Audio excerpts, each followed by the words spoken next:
So, in case anybody was still wondering where kind of Microsoft's mind was at, or what they were kind of pushing, maybe agenda-wise, or where they feel, people will end up going, or whatever the case may be. I think Xbox really has just kind of given up on the idea of a console, or something like that people will kind of go and buy and things like that. And I know, like, people will come to me and they'll go, oh no, they definitely won't, they'll definitely continue to support it, they've already said they're going to make another piece of hardware, all this kind of stuff.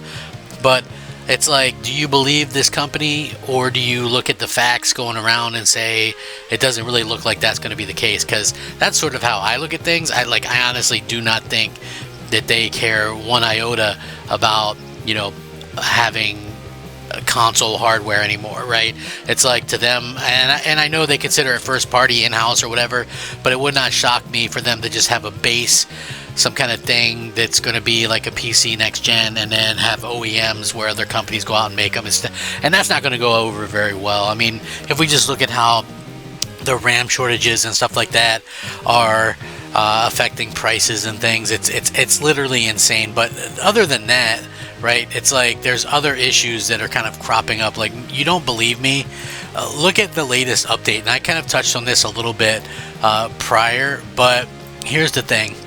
Microsoft just released information on an update for Xbox, right? They go, okay, well, here's an Xbox update. We're doing this, and this. Here's the features that are coming, blah, blah, blah. That's going to be what we're going to be doing. There is literally zero update for the consoles, right? Like, none. I don't think I've ever noticed that before, where they've done an Xbox update that has nothing for consoles, right? So November's Xbox update now available. A gaming co-pilot, right, arrives on Xbox mobile app. I know you guys can't wait to get to that. Full screen experience expands to more Windows 11 devices with console-style navigation. Cloud gaming now allows choosing streaming resolution with support up to 1440p. The Xbox app will soon arrive on more Fire TV devices. Stick 4K, Stick 4K Select, Fire 4 TV for Series, and Fire TV Omni. So this is funny to me because, it's just one of those things where if you are an actual Xbox owner, it's kind of crazy that this is happening, right? It's like nobody wants to believe that this is going to be happening, or that they think Microsoft actually cares about the hardware. And then when you see that the November update, literally that's the entirety of the November update, and nothing of it has to do with actual consoles. Like, I get why people are upset. I get why Xbox fans are kind of turning their back a little bit on Microsoft and saying, hey, what about us? It's like, here's the thing. You might be that type of fan that's maybe in my comments and is always posting Game Pass, Series X, Series S, right? Like, I know there's some of you guys that are like, oh man, you post stuff like that. Here's the problem, right? How can you look at this and think that Microsoft cares about their hardware at all? Right? I would like some kind of explanation on how you think they actually care about that stuff, right? The fact that they're pushing cloud, they're pushing PC, their next Xbox is supposedly just a PC. Like, how can you be okay with that? I don't understand why anybody would be okay with that. And, for me personally, you start to see more and more people kind of speak up and talk about how they're kind of upset about this. And you look at some of the comments for this and they're like, well, what about your Xbox? What about the Xbox? And if you're a fan and you're like, well, they're gearing up for next gen. Supposedly next gen is at least 2 years away.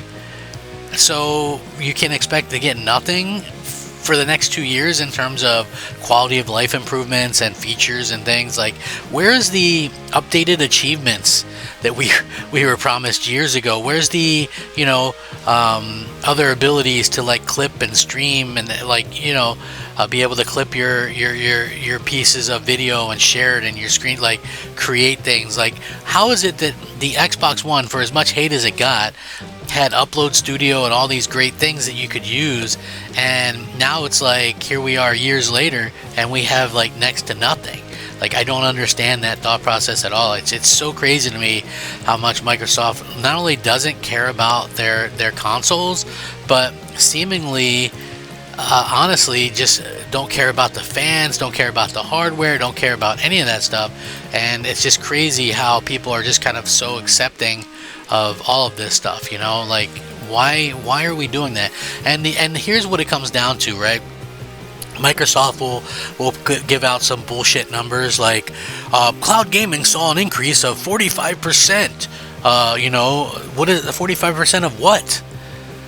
You know what I mean? It's like they talk about these increases and these things, but you look in their like actual announcements and things like that, and you never see any type of actual numbers or anything like that for that.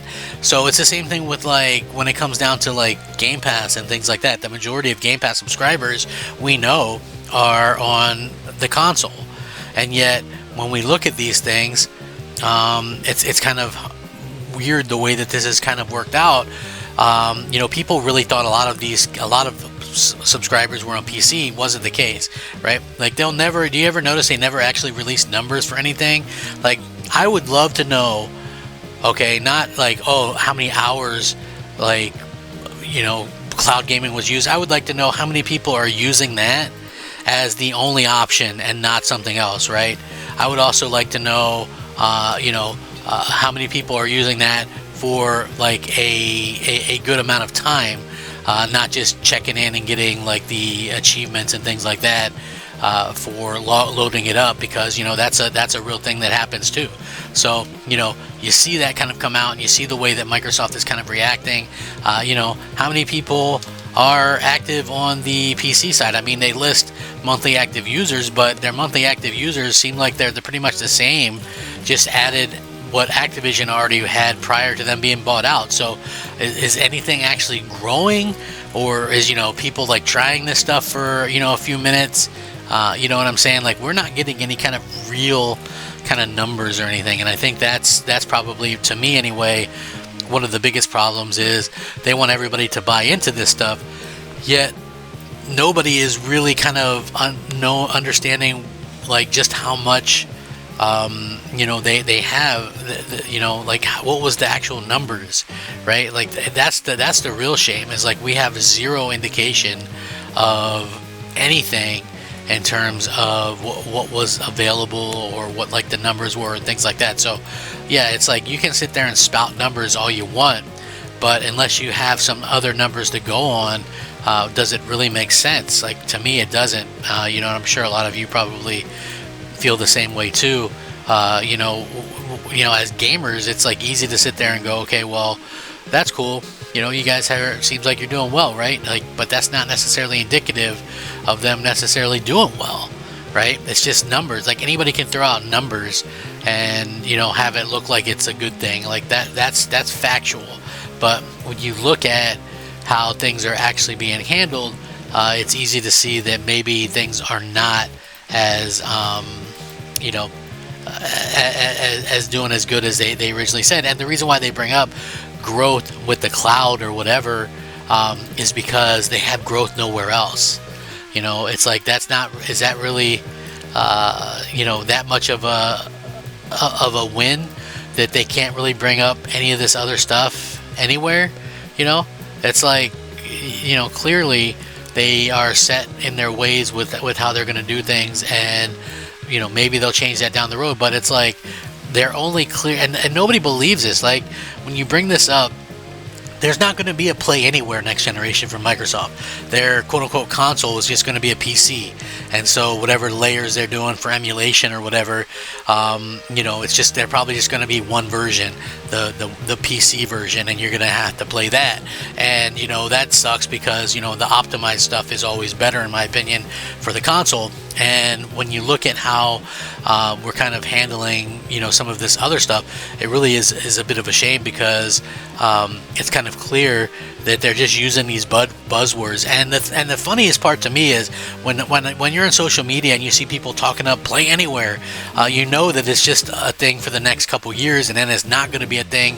And people are acting like this is a new thing, when in reality is this was a thing for a decade now, and it hasn't been very successful. So you always could tell the people that are kind of just blowing smoke and just Xbox you know, bootlickers or whatever, versus like the reality that most people, if you buy a game on PlayStation on PC, you're going to play it on PC. If you buy it on Xbox, you're going to play it on Xbox. There's not this big group of people that are playing it on both. But anyway, I would love to hear your guys' thoughts on this. Rack 'em up.